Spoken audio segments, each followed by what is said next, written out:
Psicólogos en el mundo real, un podcast de psicología para psicólogos con los pies en la tierra. Si recién te recibiste de la carrera de psicología y no sabes por dónde empezar, tenés muchos miedos y dudas sobre cómo es la práctica y cómo vas a desarrollarte como psicólogo, este podcast es para vos. Soy el licenciado Nicolás Piragine y te invito a descubrir una forma práctica y concreta de pensar a la psicología. Para no perderte ninguna novedad y recibir nuestro contenido exclusivo, te invito a suscribirte al newsletter. Si no sabes por dónde empezar a estudiar psicología científica y basada en evidencia, te recuerdo que tenemos un ebook gratuito y súper completo que te ayudará a empezar en forma eficaz y ordenada. Encontrarás los links a estos recursos en el episodio. Sin más preámbulos, comenzamos el episodio de hoy. Bienvenidos al episodio número 72 de Psicólogos en el Mundo Real. Hoy vamos a estar hablando del miedo que nos surge cuando nos imaginamos atendiendo el primer paciente. Es ese miedo que es dificilísimo de eliminar y de manejar desde que nos recibimos, incluso nos estamos preparando y formando para tener herramientas para abordar pacientes, para atender pacientes, pero hay una cuota de miedo que se mantiene cuando nos imaginamos atendiendo a ese primer paciente. ¿Cuáles son las cuestiones típicas que suelen aparecer o que yo veo mucho en la comunidad de mis alumnos? Bueno, la sensación de sentir muchísima responsabilidad, mucha responsabilidad y miedo de no estar a la altura. A muchos psicólogos les pasa que cuando se imaginan atendiendo al primer paciente o a los pacientes, claro, imagínense que una persona nos está poniendo en nuestras manos su salud mental, sus problemas, con la esperanza de resolverlos, de sentirse mejor. Entonces la responsabilidad es muy grande y eso se siente muchísimo al inicio, también porque hay un poco unas expectativas un poco distorsionadas acerca de lo que es realmente el rol profesional. Como decíamos en el episodio anterior, en realidad no somos personas que podemos resolverlo todo, no somos agentes todopoderosos, salvadores de nuestros pacientes que vamos a poder resolverles completo la vida, porque la verdad que eso no es posible en un espacio psicoterapéutico, pero cuando arrancamos tenemos esta sensación de responsabilidad muy grande que pesa sobre nosotros. También tenemos mucho miedo sobre hacer las cosas correctamente, o sea, no sabemos si las estamos haciendo correctamente, tenemos miedo de fallar. Una de las cosas que veo mucho en la comunidad de formación de cómo intervenir desde el primer paso es muchas preguntas, o sea, ¿cómo hago esto? ¿Cómo le digo esto? ¿Qué pasa si me dice tal cosa? ¿Qué pasa si le doy el formulario y al final no lo responde o me dice que no lo puede responder? O que uno se va dando cuenta que si bien son preguntas técnicas para poder entendernos al respecto de qué es lo que hay que hacer, uno se va dando cuenta detrás que hay mucha ansiedad de querer controlarlo todo, de que esté todo perfectamente controlado, lo que yo voy a decir, lo que el paciente va a responder y todo lo que va a pasar. Y eso, lamentablemente, tampoco es posible. Entonces, siempre es mejor tener unos lineamientos básicos de lo que vas a hacer y de lo que va a pasar en la terapia, y después cada uno también va a tener su estilo. Vos vas a tener tu estilo como terapeuta, tu paciente va a tener su estilo y va a hablar diferente que otro paciente, entonces no podés controlar todo, qué va a decir, cuál va a ser la segunda palabra, cuál va a ser tu tercera palabra en respuesta, porque eso no se va a poder y normalmente eso muestra una gran ansiedad más que un deseo técnico de conocer lo que está pasando ahí dentro de la terapia. También ocurre mucho no saber cómo llevar adelante una sesión y no saber cómo intervenir frente a determinadas situaciones. Esto sí puede ocurrir por falta de herramientas. Por eso muchos de los alumnos cuando van avanzando en la formación dicen, ya me siento más seguro, ya esto creo que lo puedo manejar, creo que me puedo llegar a lanzar, porque se va cubriendo esa seguridad de que a veces efectivamente no sabemos cómo manejar la situación. Pero, y acá viene un poco lo que vamos a hablar en el episodio de hoy, que lo vamos a dividir en 3 puntos principales, como hicimos el anterior, que me parece que ordena mejor y vamos más en concreto a las ideas que quiero compartir. Vamos a hablar de algunas cosas que pasan además de lo técnico de que no sabemos y no tenemos las herramientas suficientes para atender y sentimos esta responsabilidad y sentimos que queremos ayudar al paciente y no sabemos bien cómo intervenir. Además de eso, vamos a estar hablando del miedo y de la ansiedad, que eso es otra cosa que está en todo este proceso y que no tiene que ver con lo que vos puedas saber de teoría, de técnicas, de práctica psicoterapéutica, porque sencillamente es miedo. Y acá viene el primer punto que quiero desarrollar en el episodio de hoy, que cierto nivel de miedo y ansiedad es normal y es ineliminable. Voy de nuevo con el punto 1. Cierto nivel de miedo y de ansiedad es normal y es ineliminable. O sea, no hay nada que vos puedas hacer para eliminar una sensación de miedo o de ansiedad o de inquietud o de incertidumbre respecto de una situación que nunca hiciste, porque lamentablemente la única forma es ir y haciendo esa experiencia.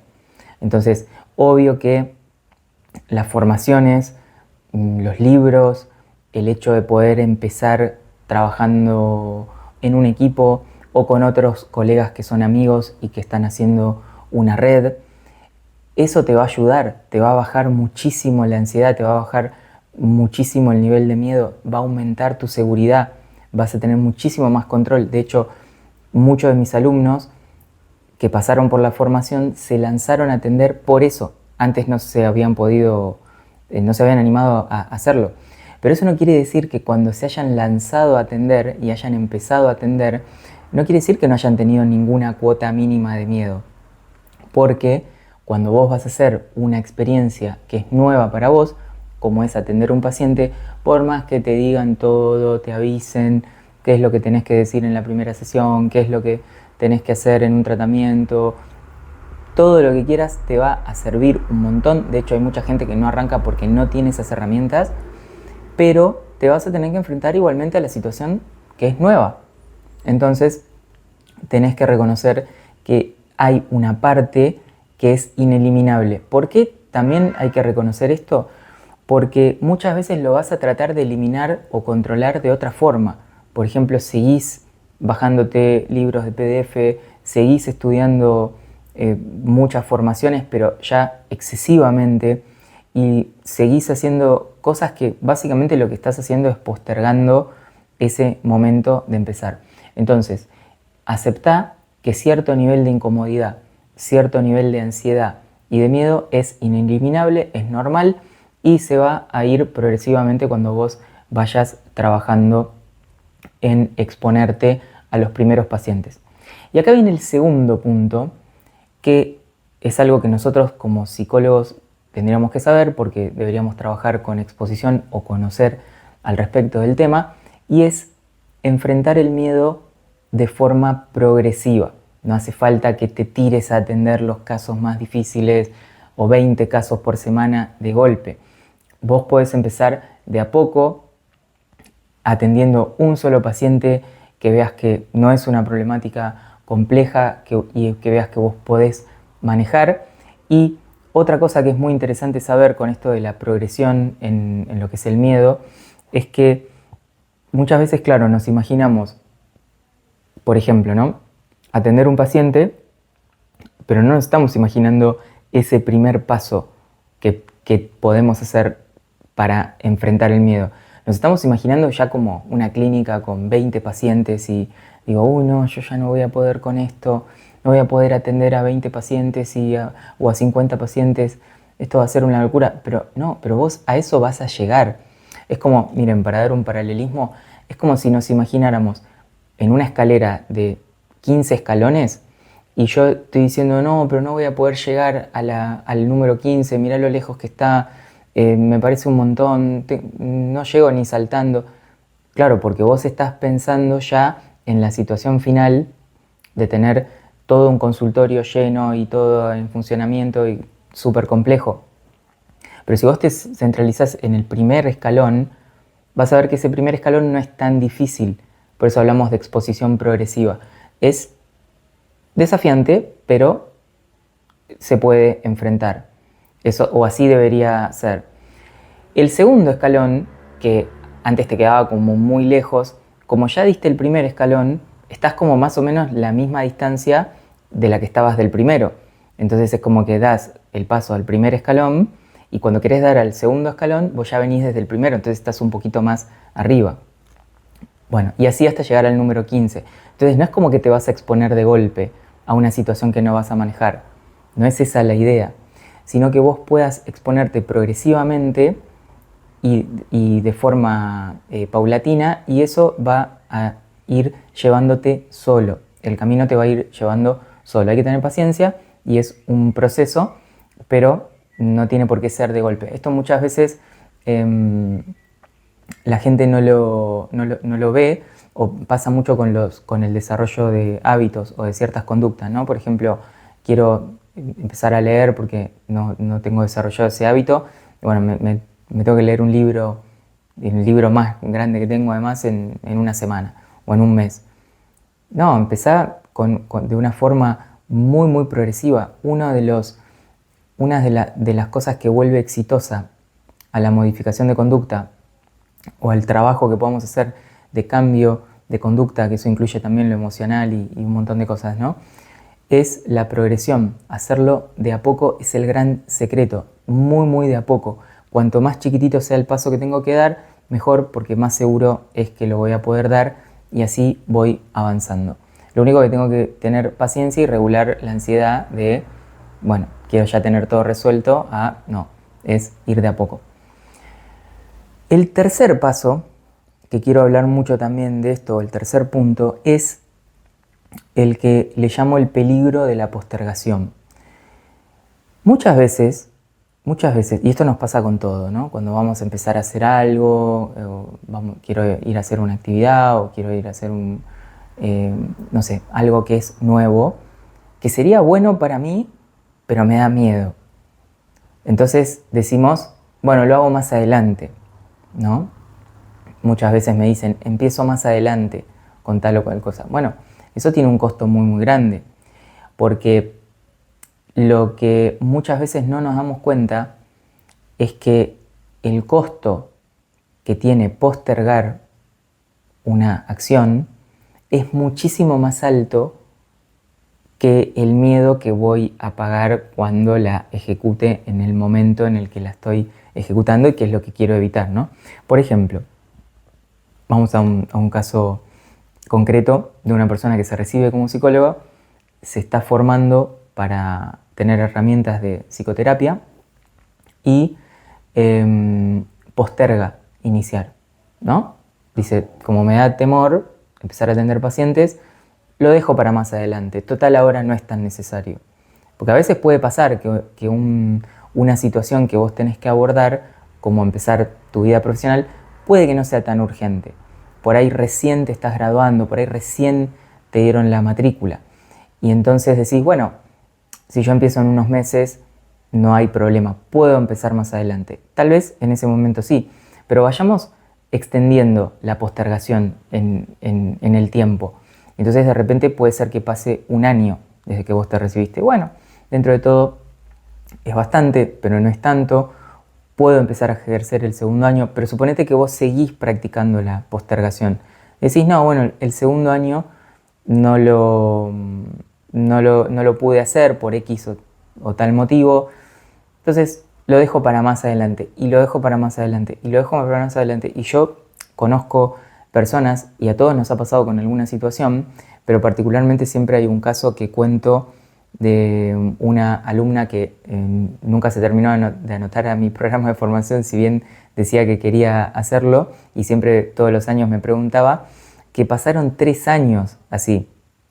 Y claro, tal vez la persona no se da cuenta o no toma del todo conciencia que cuando uno la veía de afuera, ella estaba en exactamente la misma situación, en situación profesional, laboral, en 3 años.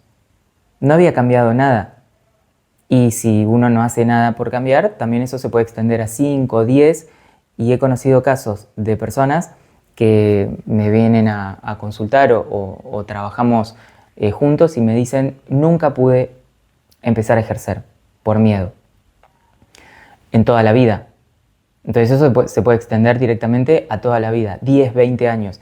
Entonces uno se pregunta, ¿realmente fue inteligente esa estrategia? O sea, ¿realmente es lo más inteligente que yo podía hacer, postergar una situación que con ayuda podía enfrentar, siendo que pasaron 5, 10, 20 años, tal vez toda mi vida profesional sin ejercer? Y no, probablemente no fue lo más inteligente. Tampoco tiene que ver con una conducta de pensamiento inteligente, pero mucha gente tal vez es no darse cuenta de las consecuencias que van a venir porque están más adelante en el tiempo. Es más fácil ver una consecuencia inmediata. Por ejemplo, tengo que ir a hacer algo, me da ansiedad, es clarísimo, no lo quiero hacer, me siento incómodo. Entonces eso es muy claro, pero ver a futuro que esto se puede prolongar 1, 2, 5, 10 años y perder mi vida profesional, eso es más difícil de ver porque está más lejos, ¿sí? Pero el costo es muchísimo mayor. O sea, es como que el que se expone tiene premio. Se expone ahora, sufre ahora un poquito, pero disfruta después. El que posterga, lamentablemente, zafa ahora de sentir la incomodidad, pero sufre después. Con los años se ve muchas veces el peligro de la postergación.